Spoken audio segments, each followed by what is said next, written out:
Welcome back into another episode of Make the Cut with Ochs Napo. I am Ochs.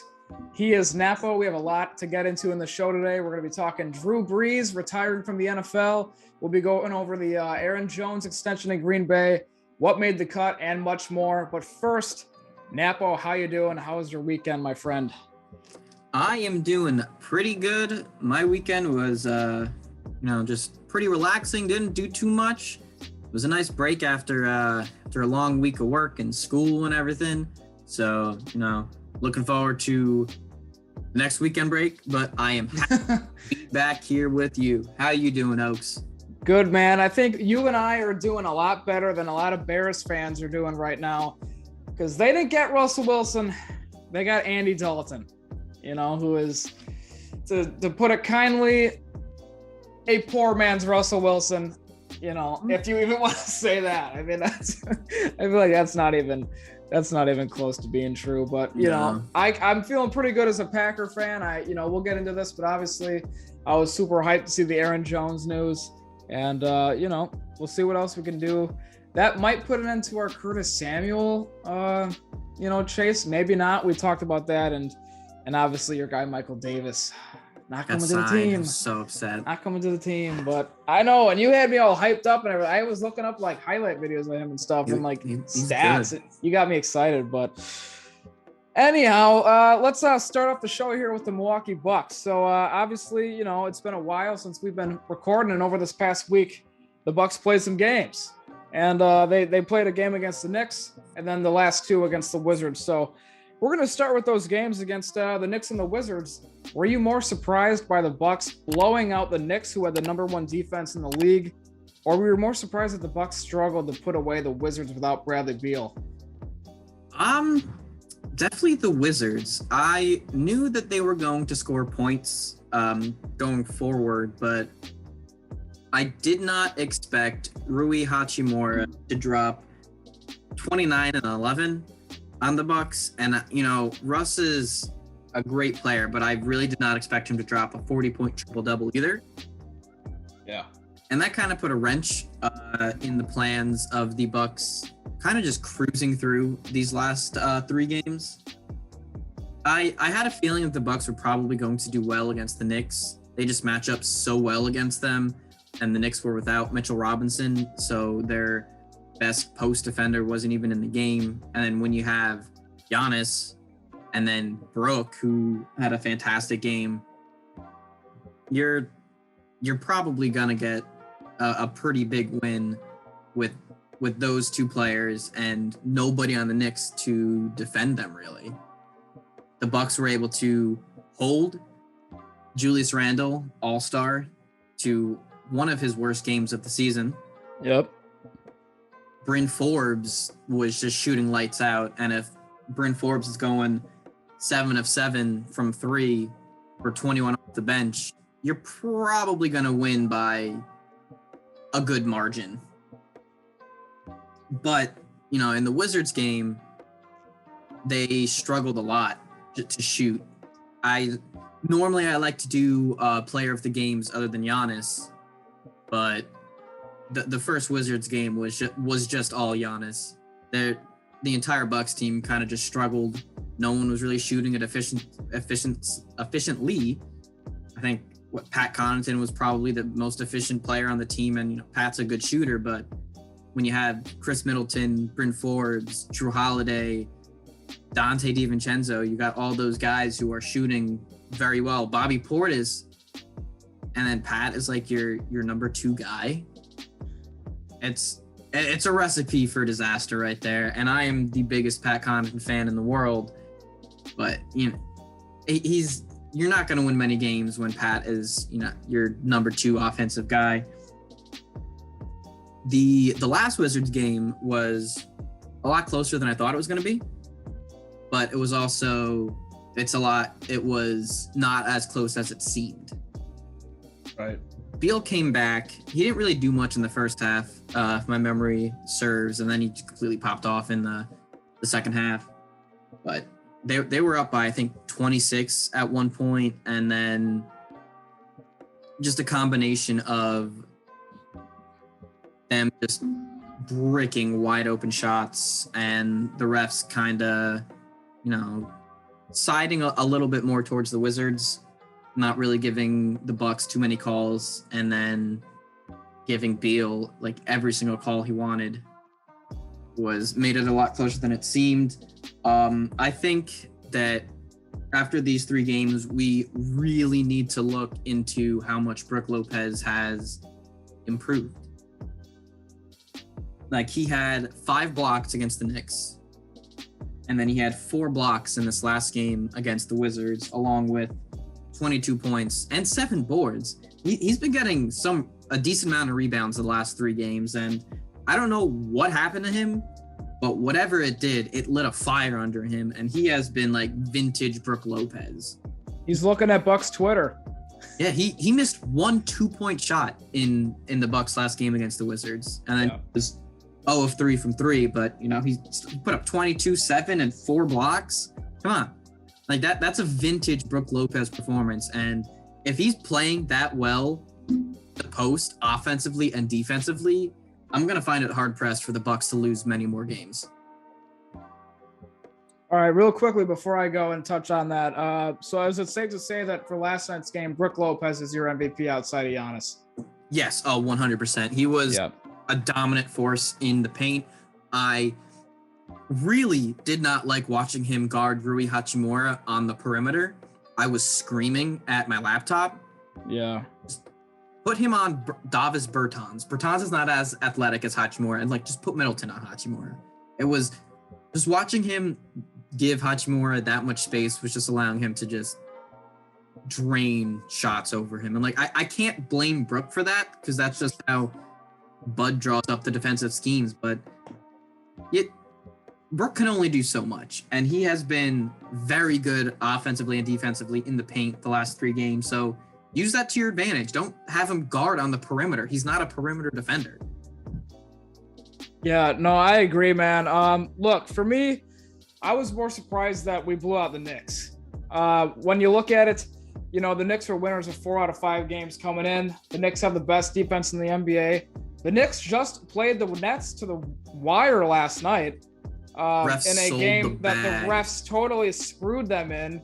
Oh my 2 God. times. 2 times they almost did in the last 20 seconds of the game. So it's just, obviously they overturned that call with the jump ball, but still, it's just the refs were awful in that game last night. But the Knicks have played, really good ball all year, and to see us be able to hold, Julius Randle to 7 points, like you said, I would assume that's probably his lowest scoring night, probably if not close to the lowest that he's had all year. And 3 of 12 from the floor, you're doing something right defensively. And without Mitchell Robinson, obviously that helps us. But, they still have Nerlens Noel. He's a solid interior defender. He's not really going to get you a whole lot of points, but he can rebound and he can defend at the rim. Obviously, Giannis was great. Another triple-double.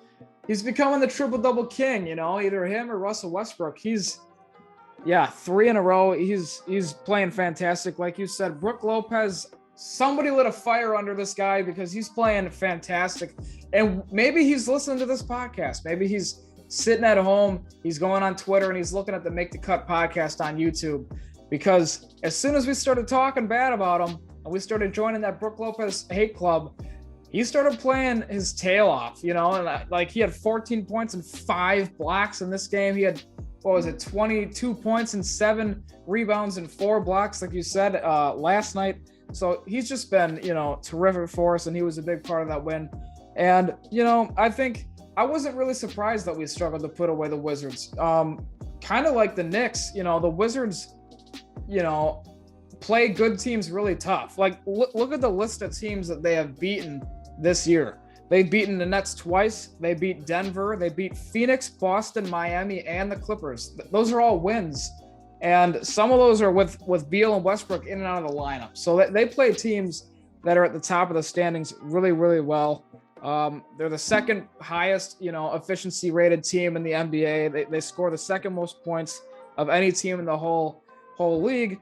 And, when you give up 29 points, which is, I believe, a career high, and 11 rebounds to Rui Hachimura, it's probably going to be, a close game. Those two kind of carried the load for the entire team. So, and Russell Westbrook decides to have the best game he's had since like 2018 against us when he has 42 points and a triple double. So taking everything into consideration, that was, the game right off of a blowout win where I thought Giannis was going to come out and honestly have like 50 against the Wizards. That didn't happen, but he did have a great game. And, just to touch quickly on the game last night. Yeah. I mean, 133 to 122. That's pretty typical for a Wizards game. They give up a lot of points. They score a lot of points. Bradley Beal was back, but Giannis, man, 31, 15 and 10. He's hitting his free throws. Brook Lopez gives you 22, Chris Middleton 23, and Bobby Portis, man, 13 more points off the bench. He's been honestly like the most underrated signing that we've probably made in the past few years. Like, he's been terrific for us off the bench, and Drew Holiday looks like he's getting back to form as well, 15, 6 and 4. So, I mean, you like to do the MVPs other than Giannis. I'd have to go Brook Lopez, but just to pick somebody else, let's go with Bobby Portis, because he's been great for us. Yeah, he's been great for us this year, and he's given us everything that we could have hoped for off the bench. And we'll see if the Bucks make any moves, but right now I like our team with where we're at. But in terms of where we go now from here in the season and everything, I believe it's like 8 or 9 days till the trade deadline. So we'll see and keep you guys updated if we hear anything on what's going on there. But we had kind of some easier games, 2 against Washington, 1 against New York. We've got kind of a tough week coming up here. We've got Philly, who's obviously without Embiid, but they're still pretty good. We've got the Spurs, which Pop and DeRozan. That's a pretty solid team out there, even though Aldridge isn't playing for them. And then obviously Indiana, who's kind of having a down year. But looking forward to that Philadelphia 76ers game. They will be without Joel Embiid. So in theory, that'll open the floor up for Ben Simmons. What are the keys to the victory moving forward then, do you think, for the Milwaukee Bucks against Philadelphia? Yeah, I was really looking forward to a clash of MVP candidates. Despite how difficult that game would have been had Embiid been in that game. I want to go over the stats of Giannis and Embiid in playing against each other in the last 2 years. They're ridiculous. So they played 6 games. This is the first matchup of the Sixers and the Bucks this season. So the last 2 seasons, they played 6 games against each other. Giannis averaged 35, 16, and 7 with 1 triple-double. Joel averaged 28 and a half, 13 boards, 6 assists, 1 triple-double. Like, that is a monster clash of 2 of the best bigs in the league. Yeah. And, I had wished I could have seen that again, because it would have just been another just domination between those 2. They kind of just take over the game and just do what they do best. But without Embiid in the lineup, I still think it's going to be a very close game. The 2 keys are how well the Bucks can defend Ben Simmons and Tobias Harris. Like, Harris has been very good. He seemed a little bit overrated based off of his contract the last few years, but this season he has been phenomenal. I know a lot of people said that he should have made the All-Star game. He's putting up points that you could have made the argument that he should have been in over some other players. And I think that the Bucks have the capability to guard one of those 2 guys. I love Drew. I don't know how well he's going to do against Ben Simmons. I would expect that's probably going to be the matchup. I think, unfortunately, I have to lean towards Ben Simmons probably winning that matchup. He's just so tall. He's got 6 inches over him. He's taller than him. He's also a lot stronger. Yeah, he's stronger.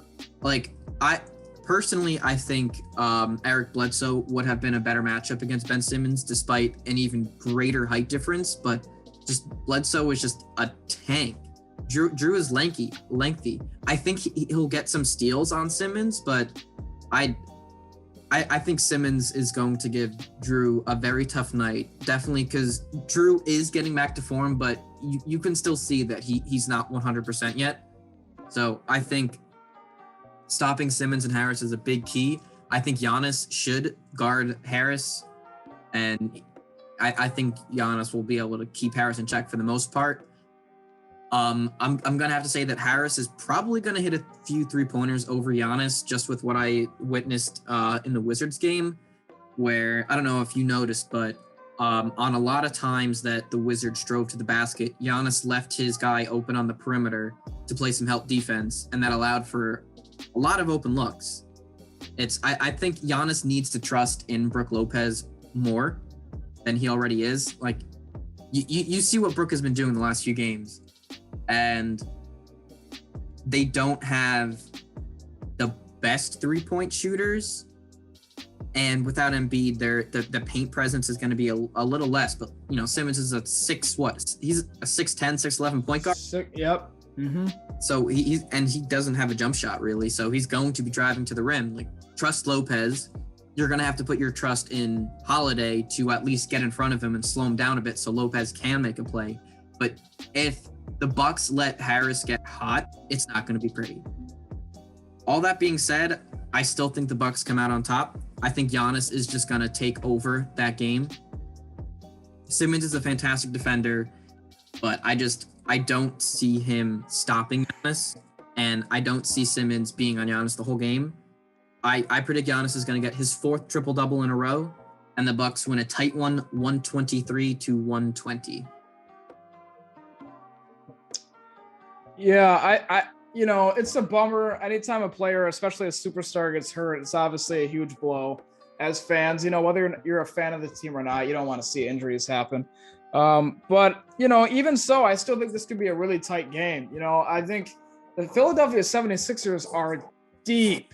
They are a deep team. I mean, they bring guys like Shake Milton, Dwight Howard, Matisse Thybulle, who was starting for them last year.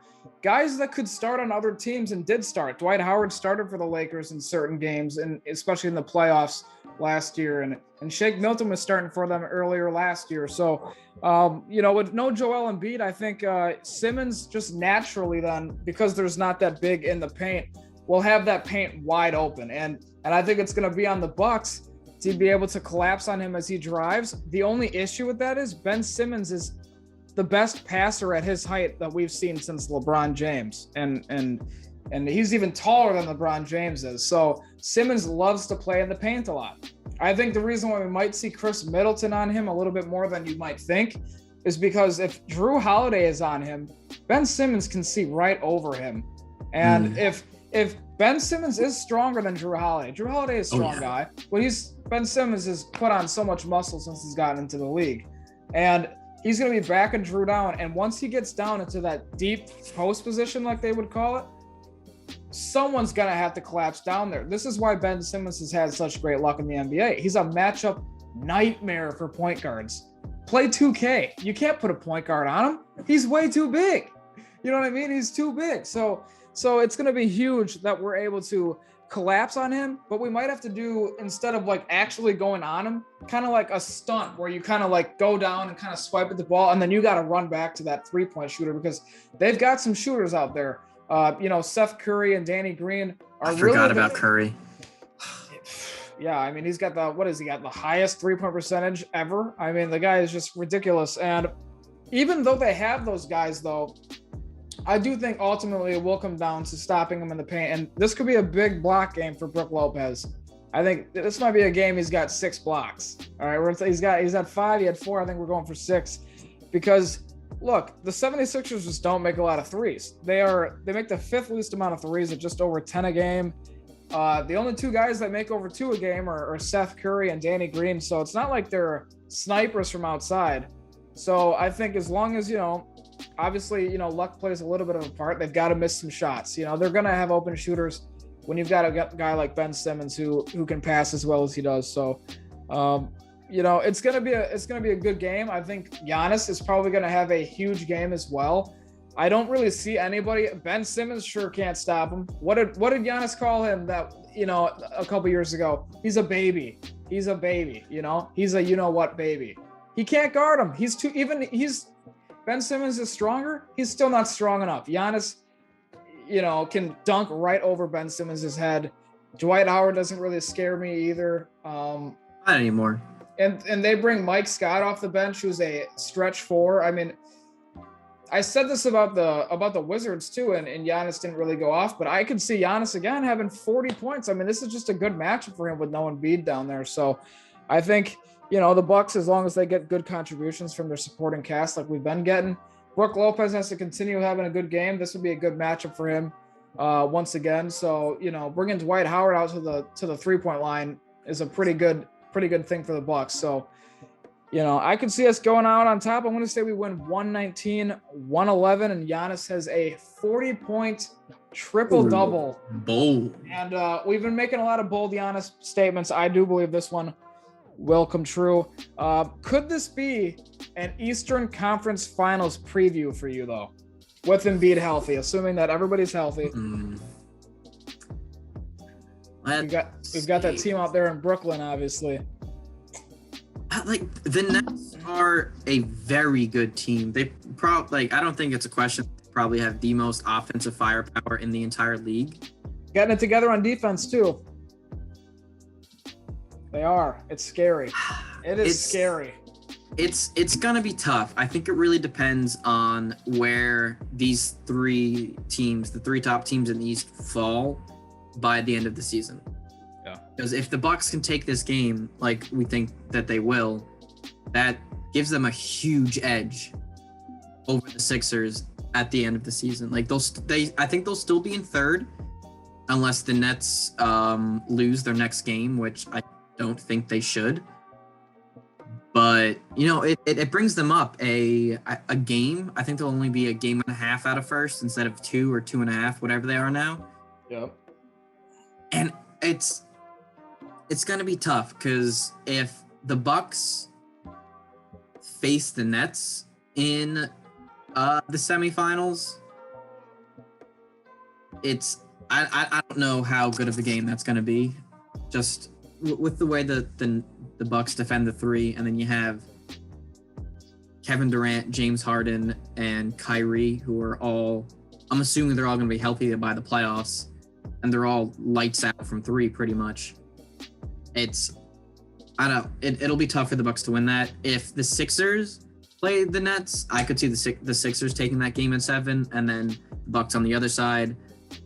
Really not much. I don't see many other teams competing against the Bucks if it's the Sixers and Nets on one side. Miami. I don't know. Like, they're hitting a stride right now, though. They are hitting a stride, but I just think that they caught the Bucks with their pants down, for lack of a better word. Like, they were awful in the bubble. Whatever happened, like that break, I thought was going to help them get healthy and play better.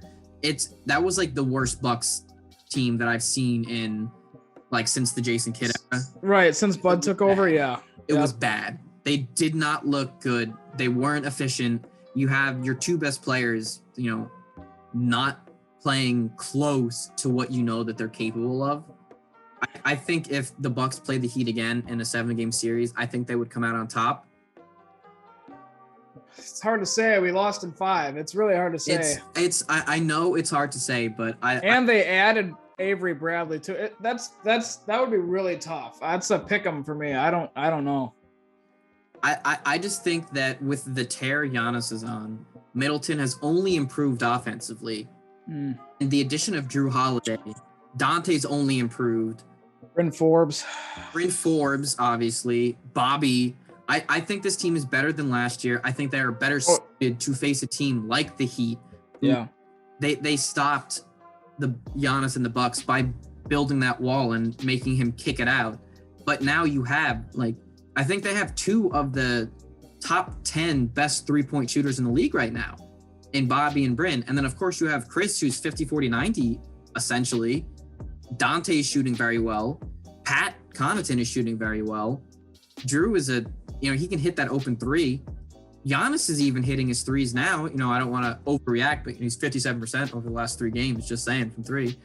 But I think they're a better suited team to make that late season push into the playoffs and forward. I don't know if they'll make it out of the East, just because I think the Nets are that big of an obstacle for them. Like the Nets, I think, are the worst possible matchup for the Bucks. Big obstacle for everybody. It's if you have an off game against them, you lose. And the Bucks are prone to having those off games where they're Wisconsin teams are prone to having off games when it matters most. It's just what we do. No, Giannis normally doesn't. Like he you know what you're gonna get from Giannis, but then it's just like a question mark of, oh, are the rest of the guys gonna be on? Because when they're on, I think they're the best team in the league. But when they're off, they're like an above average playoff team. Like they may make it close, but you know, if you have 3 of the, I would say, probably top 10, arguably 3 of the top 10 best offensive like players in the league, like especially KD and James Harden, top 5, I think, offensive players in the league without a question. And I think Kyrie is up there, especially with his handles. And you are missing shots against guys like that, you're done. Like you lose. You would need a phenomenal comeback like the Knicks almost had last night in order to just make it close and even try to make a comeback. So I think it depends on where the Bucks land in playoff seedings on whether or not it's Bucks Sixers in the finals. I think the Sixers have a better shot at beating the Nets than the Bucks do, just because I think you know what the Sixers are going to give you every single night. And when you have Embiid shooting almost 50, 40, 90 as a center, that's going to give the Nets fits. So to go back to your actual, I went off on a little rant there. No. I don't think that it's going to be an Eastern Conference Finals appearance. I think it's more likely going to be the Nets. And I would say the Bucks. I think that it's probably going to be Nets 1. I think if the Bucks win, that will propel them into the 2 seed later on in the season. And then it'll be the 2 and the 3 seed, Bucks, Sixers duking it out. And, you know, that's going to be a fantastic 7-game series. Giannis versus Embiid, 7 games. I can't see that game going less than 7 games. That's going to be a phenomenal series. And I think the Nets are just going to manhandle whoever they want to make it to the Eastern Conference Finals. Yeah, you pretty much said it all. I'll keep it kind of shorter. No, I don't think it's going to be an Eastern Conference Finals preview. The only way I see that happening is, like you said, it really all depends on how will the bracket turn out, or the standings, or how, say bracket because it's NCAA March Madness time. But no, like obviously we're Bucks fans here. You said you think the Bucks are the best team when they're on in the league. I got to disagree with that. I think we're probably the 3rd best team. I think the Lakers are just ridiculous when they're on, and Anthony Davis, like literally, I don't know how you stop that. I mean, we'll see. That duo is insane, and they have shooters around him, and they have good perimeter defenders, and they won it last year. And then you look at the Brooklyn Nets. I mean, they're just a machine on offense. Like we've never seen. The Golden State Warriors were great collectively, but individually, we've never seen a team with 3 guys who are maybe the top 5 ISO players of all time. I mean, like Kyrie Irving, for my money, is the greatest scorer in the game right now. Kyrie Irving, even more than Durant, can score anywhere. This guy can score anywhere. I've seen him step back on bigs and just pull up in their face. Like this dude coming off of screens, coming off of down screens, layups this, you know, like 3-pointers, he shoots it very well, shoots the free throw very well, finishes at the rim better than any guard we've probably ever seen. Like the dude is just unreal. And that's not to mention James Harden, who is very capable of averaging 35, yet this year is averaging over 11 assists. Like, I don't know how to beat him. And the Bucks aren't exactly a great defensive team. We're the 20th ranked defense in the NBA. It's not like we've been in past years. where we're deeper offensively. I don't know. Somehow we've really dropped off on defense. I'm not sure. I think Brook Lopez has a lot to do with that. Well, there's no defense off the bench besides pretty much. Yeah, and Bobby Portis. That's the big thing. Bobby Portis gives effort, but that's not like why he's in the league. It's not for defense. So, just to answer the question though, really quick circle around. No, I don't think it'll be. I've got the Bucks and the Nets in the Eastern Conference Finals. I think the Bucks Sixers would be a good series. I still think we take them out in 5. I just think that in 5. Yeah, I think Embiid is a very good player. I think Simmons is just not the guy you want on your team in playoff time. That's why the Nets would shred the Sixers, because Simmons is just a liability. Let's just call it what it is. He can't shoot free throws and he can't shoot threes. So if he's not finishing at the rim, he is useless. Like, he has great defense though. Great defense, but like, give me Patrick Beverley then, I guess. I mean, I'm not a big Patrick Beverley fan, but like, I would rather have, him. At least he shoots threes, spot up in the corner and all that stuff very, very well. So like, against a team like Brooklyn anyways, with Ben Simmons who can't shoot, you're already at a scoring deficit with 5 guys that can shoot and score. Ben Simmons can't shoot. So it's like 4 on 5 on the offensive end. You know what I mean? Like, it really is a problem. And if Ben Simmons can develop that shot, he might be a top 5 player in the league. But until then, I think that could be a sweep. I really do. Wow. I think Joel Embiid will have his way, but Kevin Durant, I mean, you tell me who's stopping him. Is it going to be Tobias Harris, Seth Curry? Is it going to be Danny Green? Matisse Thybulle might have a decent chance, but he'll just rise up over him. He's 4 inches taller. I mean, Kyrie Irving, who's guarding him? Ben Simmons? Kyrie Irving is way faster than Ben Simmons, way quicker. You know what I mean? Who's guarding James Harden? They don't have anyone at James Harden. Nobody can guard James Harden. And it's one of those things where you need like 3 all defensive caliber players on your team to stop them. Yeah. If you hold, like, I could see Joel Embiid not stopping KD, but like, slowing him down. Maybe he only has like 20, 25 on like okay efficiency. But then like, you got to pick your poison. Who is gonna get you? Is it gonna be Kyrie or James Harden? Here's the problem though. Here's the problem. Kevin Durant can score anywhere he wants to score on the floor. He's faster than Embiid too. And he can get a switch onto Embiid if he really wants to. And like you said, he's on the perimeter. He will go right past Embiid. Like, he has one of the most under talked about moves in basketball. It's his nasty crossover dribble, dude. It's ridiculous. Like, and he does it all the time to get open for that mid-range shot, and he can pull up wherever he wants. So I feel the same way about the Bucks. Bucks have more of a chance, but I don't love our chances. It is what it is. I kind of feel similarly about how I felt in Golden State. Golden State was better defensively, but I always just thought, like, look, nobody's beating them. You know what I mean? Like, it is what it is. I think the Lakers and Clippers have the best chance. I think the Bucks have the next best chance. I think the Bucks are better than the Clippers, but I give the Clippers a better chance because they have 3 all-team defensive players, 3 of them on the wing. If Chris and Dante didn't lose a step defensively this year, I think they would be better well-equipped. Maybe they're keeping their best defensive performances for the playoffs. Well, they're pulling on LeBron James and playing 50% of the You never know. Like, I thought based on the last season, Dante had all defensive team potential, and he's really not shown me. He's only like, what, 25? Like, he's got to be young. I think he's younger than that. I mean, come on, like, play some defense. Defense is so much effort, it really is. And I don't believe for a second Dante's, best defensive days are behind him. So I agree. If he buckles down, and like we saw Kevin Durant become a better defender when he went to Golden State, and he was like 26, 27 years old. So it can happen. We're going to need it to beat Brooklyn.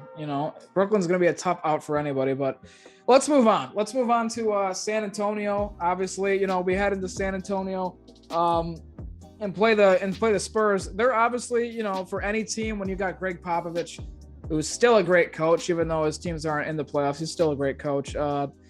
Just kind of give me the same thing. Give me your points to, keys to victory for the game, and kind of just an overall idea of how you think the game will go for the Bucks. I just think the Bucks just need to hit their shots. Like, Spurs aren't a great 3-point shooting team, but you never know with the Bucks defense, because I've said that before in the past. And then the teams that the Bucks go up against look like the prime Golden State Warriors. So I just think, you gotta just hit your shots. You're gonna struggle a bit defensively if you leave those 3-point shooters open, as the Bucks always do. Yep. The Spurs are above average defensively. Like, they're a pretty good defense. I think they're close to top 10, maybe at 10, 11, 9, around there. But they are not a very good offensive team. They struggle a bit. Their best scorer is DeRozan, and he's really not a great 3-point scorer. The man is lethal from the mid-range, but they don't really have any guys who really scare me at the 3-point line. So I think that the Bucks, they should take this one fairly easily, I would say. My only problem is, the Spurs have 3 very winnable upcoming games. So they could enter this game on a 4-game win streak and very hot, just like the Bucks. If the Bucks beat the Sixers, they'll go into the Spurs game on a 4-game win streak as well. I don't think the Spurs are going to keep up with the Bucks offensively. I think they'll put up a fight, but I think the Bucks are going to pull away in the 4th after they let the Spurs come back into the game in the 3rd. So I have the Bucks winning 125-115, and Giannis just misses that 5th triple-double in a row.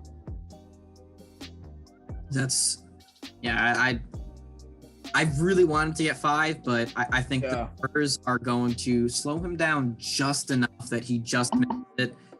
Whether that be on, I would have to say it's probably on the assist side. I think some of his players on the Bucks are just gonna miss a few extra shots than they did against the Wizards. Yeah, I have this written. I think this could be a trap game for the Bucks. This is one of those games that, when you look at the records, they're not comparable. They're 19-16. I believe, what are we, 27-14, 28-14, somewhere around there. Something along those lines. Yeah, somewhere around that. And 3rd in the East. But I think it's important to remember that the West is so much tougher.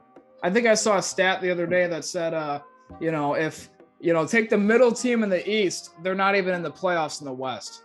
So the fact that the Spurs, with no real superstar, are 3 games above 500, and if, like you said, they have 3 winnable games, it could be 6 games above 500 coming into this game. That's a really, that's impressive. That's a good team. Like, this is no, Washington Wizards over here. This is a pretty solid team. DeMar DeRozan's having a pretty great year, over 20 points a game, over 7 assists. Popovich does a great job. He's always done a fantastic job of forcing the opposing team's greatest player to play into their own weaknesses.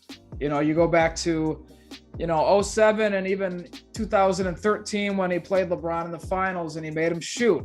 07, LeBron kind of, got swept because he couldn't shoot.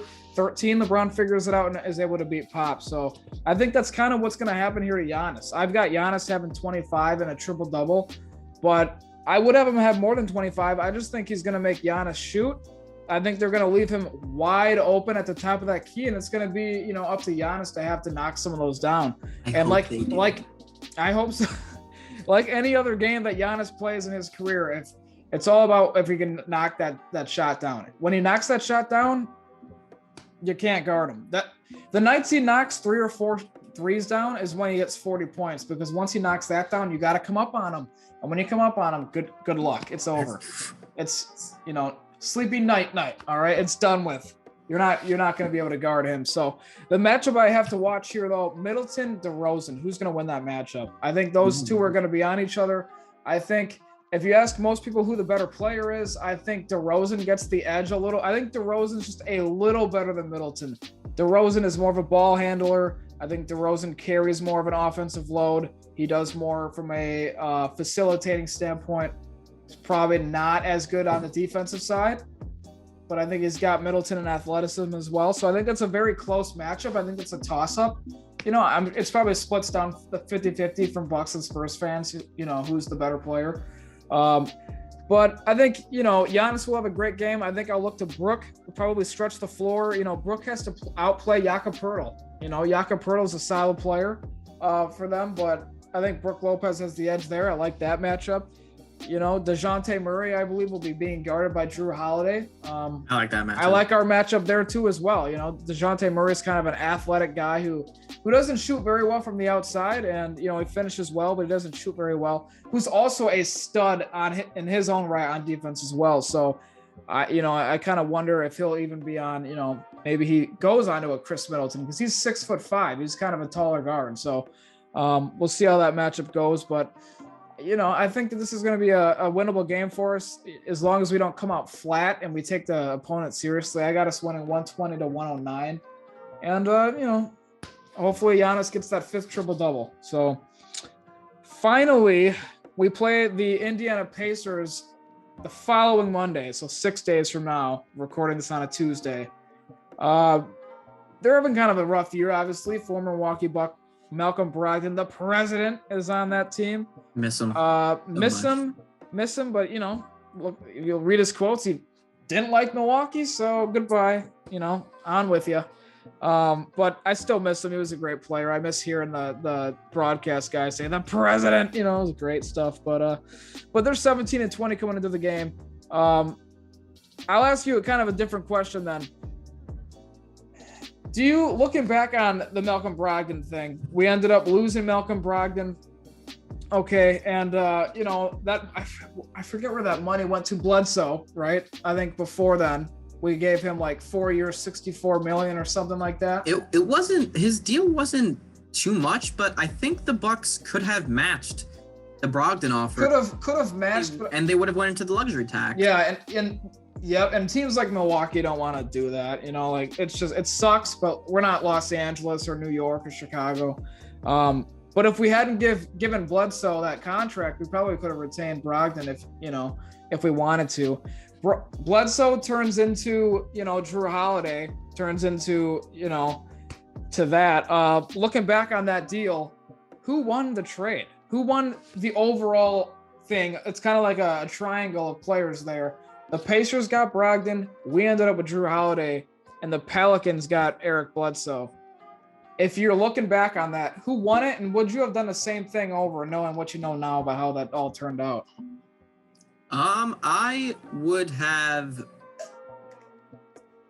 Bucks won the trade. I think Holiday is the best overall player of the three of them. Yep. He's a better defender than both of them. I think between him and Bledsoe, it's very close, but I just think because Holiday is a little bit taller, that it gives him a slight edge over Bledsoe. I don't think he's the best shooter. I think that's got to belong to Brogdon. Like he shot 50, 40, 90 for the Bucks. But from an overall perspective, I think Holiday is the better of the three players. I think they're all pretty close. I think Brogdon, if he keeps improving like he is going to be the better of the three players pretty soon, I would say. Maybe in a year or two as, Holiday and Bledsoe both get a little bit older. He's the youngest too, yeah. Yep. I think Brogdon definitely has the highest ceiling, but with the way that the Pacers have been playing, how high is that ceiling going to be on a struggling team? If I could redo it, I 100% would have still re-signed Bledsoe, and I would have went into the luxury tax for Brogdon, because if you are still able to make that trade to get Drew Holiday and trading away Bledsoe, and you have Drew Holiday, Malcolm Brogdon, Chris Middleton, Giannis, and Brook, and you're still able to get Bryn and Bobby on those very cheap deals off the bench, and then you have Dante as that defensive stud off the bench too, that team is much better than it is now. You have that lights out shooter who didn't struggle in the playoffs. If I remember correctly, when Brogdon was on the Bucks, he was clutch. He was their best shooter. Best clutch shooter too. And if you keep that nucleus together, I think that beat them last year, and I think that they would have put up a fight against the Lakers. With all those stars, you have if you look at that roster and what it could have been with Holiday, Brogdon, Middleton, and Giannis, that's 4 potential all-stars. I think Brogdon has all-star potential. Holiday obviously does. But then you look at it from a defensive side. Brogdon was improving on the defensive side. Then you have Holiday, who's all defensive first team in my mind. Giannis, defensive player of the year. Middleton he's a solid defender, taking a step back this year, but I think he is one of the better small forward defenders in the league. And then of course Brook, who, took a step back this year, was all defensive, second team last year, is getting hopefully back up there to where he was last year. You may have one of the you honestly could have had the best offense and the best defense in the league if they had kept Brogdon and still made the moves that they made to get these players. Like just that roster, just keeping that one guy. I think Giannis would have been happier. I think him and Brogdon were pretty close. I saw what he said, but I think it was more that he was upset with Milwaukee for not even attempting to make a deal with him. Like, you're playing with Giannis, and if I don't care where I play, but if I'm playing with a guy with Giannis, who, yes, he is an amazing player and you're going to win games with him, but he just has so much fun. Like, that's the type of player I want to play with. Like, if I'm playing with a guy who's having fun and games, I'm happy. Even if I'm losing games, but I'm playing with a guy who just loves the game of basketball. Yeah. I'm enjoying it. And, I feel like Brogdon right now he's not enjoying basketball. His team is struggling. He's, they lost Oladipo, his partner in crime. And it's I don't know. I would have loved to have seen those 4 players together. What could have been, man? What could have been? Yeah, no, the Bucks definitely won the trade. The Bucks got the best of the 3 players. I always go by this. In a trade, when a trade happens, who got the best player? And we got the best player. That's usually who wins the trade, whoever gets the best player. Obviously, it's not 100%, but that's usually how it goes. The thing with Brogdon, man, is yes, 50, 40, 90, he was very clutch in the playoffs for us. He was just a great shooter. He was a great player. He has very high IQ. That's why they call him the president. He's a very smart guy. Played, I think he played 3 or 4 years at Virginia. He might have played all 4. And he was just a very good player, but he's injured a lot. I mean, let's just call it like it is. He's injured a lot. He was injured almost all of last year. He's having a somewhat healthy year this year, but, it hasn't really generated much wins for him. I don't think anybody would say Brogdon's a 1. I don't even think he's a 2. He's probably a 3 on a championship team, maybe even a 4. That's what he would have been on the Bucks. Yeah, that's what he would have been on the Bucks. I mean, hypothetically, of course, yeah, you'd love to have Holiday, because you could just flip him for Bledsoe like you did, and then obviously would have kept Brogdon. But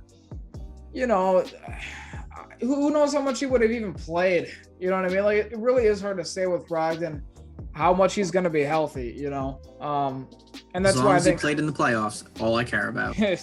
Will he though? Like, I don't know. I mean, his track record says that he might not. So it's. For $16 million a year, I mean, it's kind of just a gamble. You know what I mean? It really is. And I'm glad the Bucks let him walk. Honestly, I wasn't thrilled about it at first, and on paper we weren't as good. And I think he would have done a lot for us to help us last year in the playoffs if he was healthy. But being able to let him walk, flip Bledsoe for Holiday, I think we're better off for it. And yeah, I think the losers in the whole thing are the Pelicans, because even though I liked Bledsoe, I've never had a love-hate relationship with any player in the history of any team I've ever watched, besides maybe MVS, than I did with Eric Bledsoe. This guy would make such a fantastic play, and then the very next play would dribble crazy down the court, jump up in the air, have nowhere to go with the ball, and toss it up in the air to the middle of the court for a turnover. Like, he was good for it in the biggest moments. You know what I mean? Like, I think back to when we played Boston and Kyrie Irving was out and Gordon Hayward was out. And it was just the Bucks with Joe Prunty against, Terry Rozier and the very young Jason Tatum and Jaylen Brown, who wasn't even starting. That's how long ago that was. And Eric Bledsoe got into this thing with Terry Rozier where all of a sudden, Terry who and Drew Bledsoe and all that stuff. And Eric Bledsoe let the emotion gets to him, and he's just got totally smoked by Terry Rozier in a lot of those games. And that's when I kind of was like, all right, I'm kind of jumping off the bandwagon here because, if you're going to let that affect your play in a playoff series that we really should have won, we got out coached, and that's kind of how we lost. That's kind of where I jump off the bandwagon there. But just to get back to the original point, I think we won the trade. I think Indiana's probably happy with Brogdon. Like you said, I don't think he's happy being there. I don't know how you could. 3 games under 500. Sabonis is a really great player. They got Karis LeVert from Brooklyn, but then it turns out he had that tumor scare. I think he's thankfully back. He's back and healthy, thankfully, and we'll see what he turns into. But all in all, man, I'm glad that we are where we're at, and I think we're a better team than we were in 2019 with Brogdon. I really do. And I'm glad that we got him. I'm glad that we got Holiday.